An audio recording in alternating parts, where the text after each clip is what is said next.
Black Bachelorette Rachel Lindsay and her estranged husband Ryan Abasolo tied the knot back in 2019 after meeting on the ABC series. However, after less than 5 years, the couple have split, and Abasolo wants his wife to continue supporting him financially. Court documents filed back in June by the 44-year-old chiropractor stated that he wanted to maintain his standard of living, which would require his soon-to-be ex-wife to provide spousal support. In an emergency request for financial assistance, Abasolo claimed that he needed at least $75K to cover his legal fees. He wrote, quote, "I am informed and believe that Rachel has been using our community property monies to pay for her divorce lawyer and forensic accountant while refusing to give me access to any of our community property funds to pay for my divorce, my forensic account, and any of my personal expenses." The chiropractor claims that he makes only $16K a year, which is not enough to support himself. Lindsay states that he is lying, claiming that if what he says is true, he would actually be around the same amount as a fast food worker makes. She further asked the court to deny his alimony request, stating he has the ability and opportunity to generate income, which should enable him to support himself. Quote, "Brian claims to earn so little income that if he works a 40-hour week, he was paid minimum wage in Los Angeles County. He would more than double his reported earnings." While the member of Delta Sigma Theta Sorority Inc. rejects the amount that her husband submitted to the courts, she does not deny has been the one footing the bill in their relationship. According to Lindsay, the two continue to live together in a marital home worth $2.1 million. She is the only one making sure it doesn't go into foreclosure. Quote, "Since we separated, I have paid 100% of the mortgage, property taxes, homeowners insurance, maintenance and repairs, utilities, and cost of care for our pets on Brian's behalf while he refused to vacate my home, except for paying our gardener and 50% of our housekeeping cost. Brian continues to reside in my house without contributing any funds to carry the cost." In her filing, Lindsay states that she offered $9,882 a month, which Abasolo dismissed, seeking the full $16K plus each month because he makes less than a McDonald's worker. The court filings show that Lindsay claims the marital standard of living was nowhere near as glamorous as Brian portrays it to be. In fact, we rarely saw each other or even lived together during our brief marriage. The two met in 2017 during season 13 of the reality dating show. Lindsay has been selected as the lead love interest for the show after previously appearing on season 21 of The Bachelor. Abasolo emerged as her final choice, but years after their wedding, he filed for divorce. Lindsay revealed that her husband informed her about the decision via a text message and not in person. Quote, "Approximately 30 minutes after he left the house, he sent a text message that simply read, 'Hey, I just wanted to let you know that I have officially filed.'" Dr. Abasolo filed for divorce in January 2nd, citing irreconcilable differences. Lindsay states that she has an estimated net worth between $1 to $2 million, while her estranged husband's net worth, reputably, is between $1 and $1.5 million. Abasolo believes that Lindsay is making a PR stunt of the breakup and divorce due to its public attention, and stated that she was not shocked or surprised by his divorce filings as she claimed. In purported text messages, he confessed to her his inability to communicate, stating, quote, "I'm sorry for not replying to your text, but honestly, I don't really want to be on the receiving end of your wordsmithing anymore." He continued, quote, "I don't want to be here any longer than I have to. I want to regain some aspect of my self-respect back." Abasolo added that he wanted to avoid any additional friction and demanded that the presence of a neutral party in the message. I wonder if race was the difference that he could not reconcile with Lindsay. After all, many wanted her to date and marry a man of color, but many believed he was plotting against her the entire time. Quote, "He's playing chess. As a lawyer, she should have known to legally protect herself," one person wrote.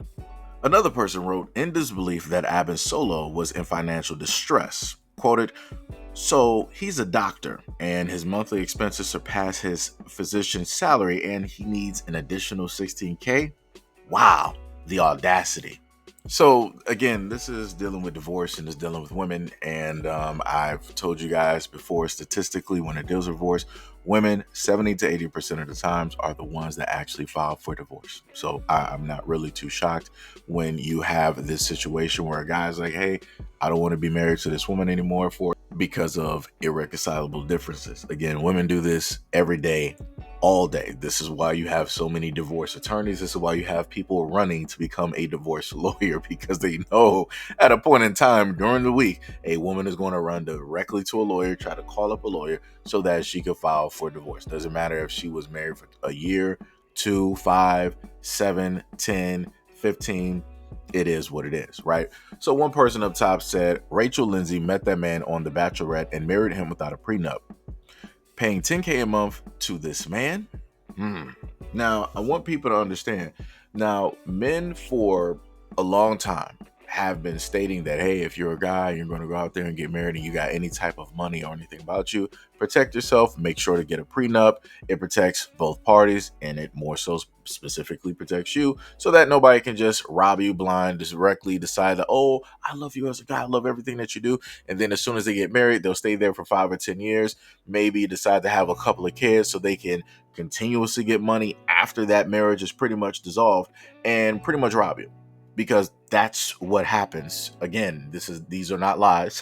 You can go by the divorce statistics. You can look at how much money women are willing to pay for a lawyer, on top of the fact that while paying for that lawyer, the man has to also pay for her legal fees, on top of giving her spousal support, on top of paying for her living situation, on top of paying directly for the kids. Like I said, it's robbery.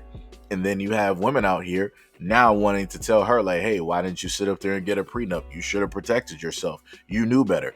But yet, when the roles are actually reversed and you have men telling this to other men, women want to cry foul. Women want to sit up there and say, oh, well, you obviously don't love the person. You obviously don't trust them. You feel that everybody's just out for your money and half of y'all broke anyway. Y'all don't even got nothing. So what's the use of y'all even getting a right? It's that whole type of thing.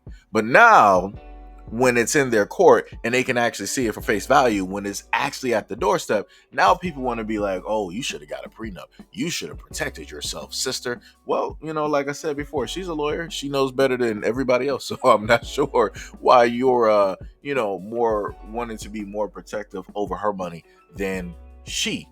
Right? I'm not sure why you have more interest in protecting her money than she does, again, being a lawyer. Another person said, and I love this comment in the middle, she said, I thought these men were better partners, though. That's what the divestors say. And like I said before, you have the few women out there that will be out in the universe, that will send out this vibration, send out this echo, and they will speak and say what needs to be stated. And 9 times out of 10, a lot of those individuals that she's specifically speaking to are not going to come and try to see her, because a woman like this has more than likely watched this too many times. She's more than likely got friends. She's more than likely got people in her family. She's more than likely got coworkers. She's also probably been observant in other areas such as social media, and she can see this happen countless times. But yet, what inevitably ends up happening is down below, which is this woman here. She said they are. Hence why you can't go article for article the way we can when it comes to black men / Caucasian women.